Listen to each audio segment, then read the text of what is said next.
The girls' discussion is mainly focused on their respective reading preferences, which does give me a little curiosity about the related topic. Hey Hanako, I was just wondering, aside from chess and reading, do you have any hobbies or anything you like doing? She's completely stopped in her tracks, looking quite surprised that anyone would be interested in asking such a question about her. It takes her a little time to formulate a response. I guess I like singing a little. I'm okay with computers as well, but I don't use them all that much. Singing's not exactly something I expected to hear. It's hard to imagine her singing voice given how soft-spoken she is. On the other hand, Lily, on the other hand, simply nods. She must have already known this since she's been friends with Hanako for 1 year or so by now. What about me?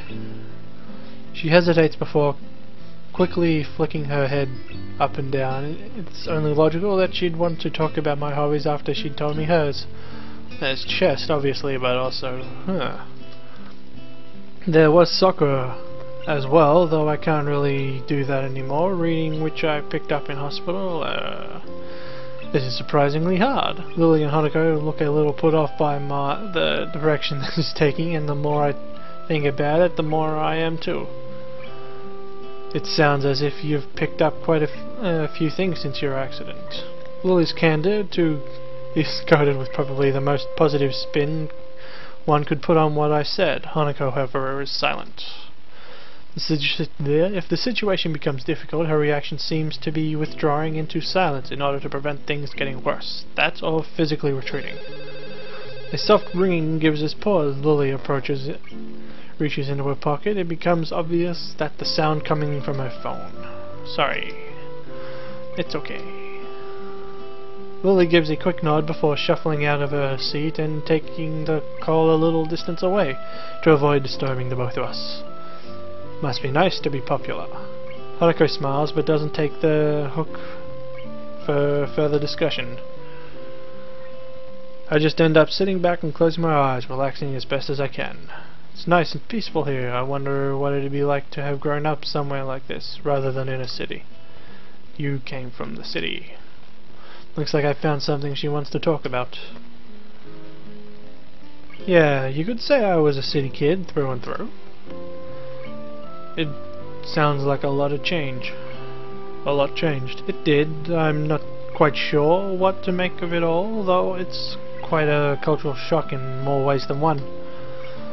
You must have gone through something like this when you first arrived at Yamako, right? I imagine most new students would.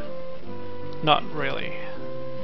Hanako gazes a little to the side, looking unwilling to go on. I tilt my head inquisitively, but a couple seconds pass with no further answer.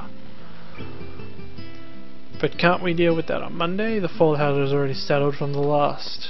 I understand. I'll try to talk her down. You know what she's like when she gets locked onto an idea? Yes, thank you. I'll talk to you later then. Goodbye. Lily's conversation ends with the snap of her phone closing. She returns to our table, but doesn't take her seat. Need to go? Unfortunately, class representative work calls once again. I can come with you.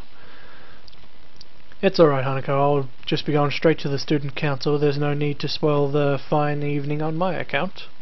Besides, if you were to accompany me on my way back to school, who would keep our poor Hisao company? Okay. I can join you for tea again later tonight if you'd like. I may as well need it. We agree on that plan, and Lily says her farewells to the both of us, taking her cane after Hanako passes it to her. Despite my offer to pay for Lily's share, she insists on giving us her portion of the bill and gives her regards to Yuko as she takes her leave. And then we're alone. It may be all well and good to leave Hanako and I alone to have some time together, but all typically means is the two of us sitting near each other in silence for a while. I wonder what it must have looked to Hanako. I never thought of myself as a scary person, but to have someone my age acting this way around me makes me intensely self-aware, as if it's my fault that she's so troubled. She might get more used to people if she were to stop being so calloused in. But then again, when people much older than her react so strongly after a single glance at her face, she may well feel the same way I do now. It's a real catch. 22, she stays in Yamako, she won't get used to socializing, but if she leaves, any effort she might try would get thrown back at her by the people who can't deal with her scouring. Want to order something else to keep us going? We haven't had much of a dinner after all. Hanako brightens and nods vigorously, glad that I brought up the topic for her, and I catch Yuko's gaze, and she dutifully comes over to take our orders. Would you like something else? I'll have a sandwich special and a hot chocolate. Bit late for coffee by now, Hanako. I'll have the same.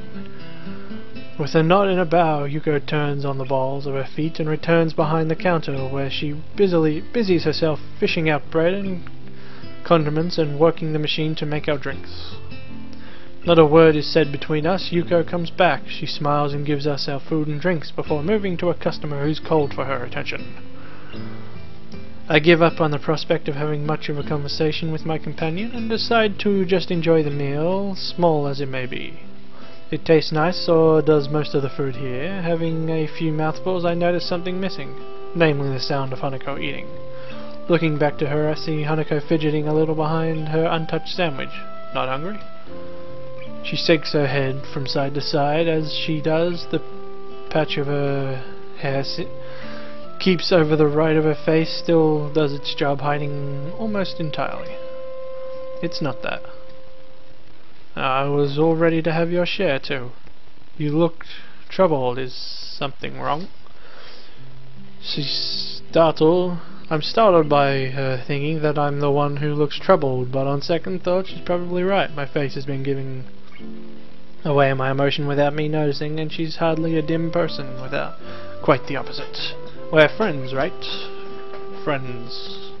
From the tone of her voice and shrinking posture, it looks as though I hit yet another landmine. This is another reason why interacting with her is difficult, and the self-imposed psychological barrier she puts up between herself and others, including me, and most likely even Lily, is a shame that. I think that we are. I'm taken a bit off guard by Hanako's straightforward answer, all the more so since I was about to give up on getting any reply at all. I see. Am I wrong? Sorry, No, it's just hearing confirmation of that from you is reassuring. To pick up on what you said earlier, since coming to Yamako, I've been a bit uneasy about how I should relate to others. Find myself chuckling a little. I'm surprised how much of a relief that was. I can feel my face smiling as I pick up my cup of hot chocolate and bring it to my lips. Ouch, that's hot. That's why I haven't eaten yet. I was waiting for my drink to cool down first. I guess I'll wait then.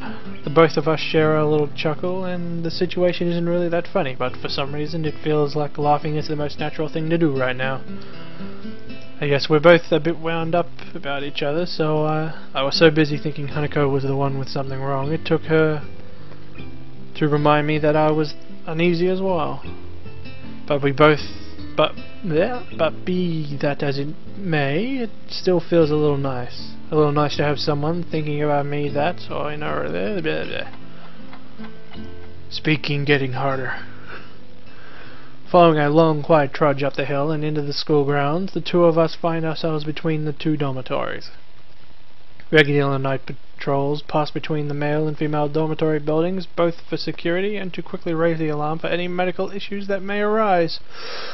The guard currently on duty notices us and gives a quick nod as he continues on his way. A loud yawn escapes from Hanako's mouth before she has a chance to cover it. I have a little doubt she's fairly tired by now. I'd better be off to my room then. See you tomorrow, Hanako. Good night. We separate and begin to walk our separate ways before I stop and look back. Hanako stands there waving to me as she smiles. I smile and wave back to her, and after a few seconds she turns and walks up the stairs to a dormitory building, disappearing through the door. These little moments we share between us feel like small treasures. One thing is sure, I want to protect that small, delicate smile she so fleetingly wears around so few people. I wonder about these feelings I have when Hanuko's around and when I'm able to do things for her. Whether they may be seed for something beyond that we share now.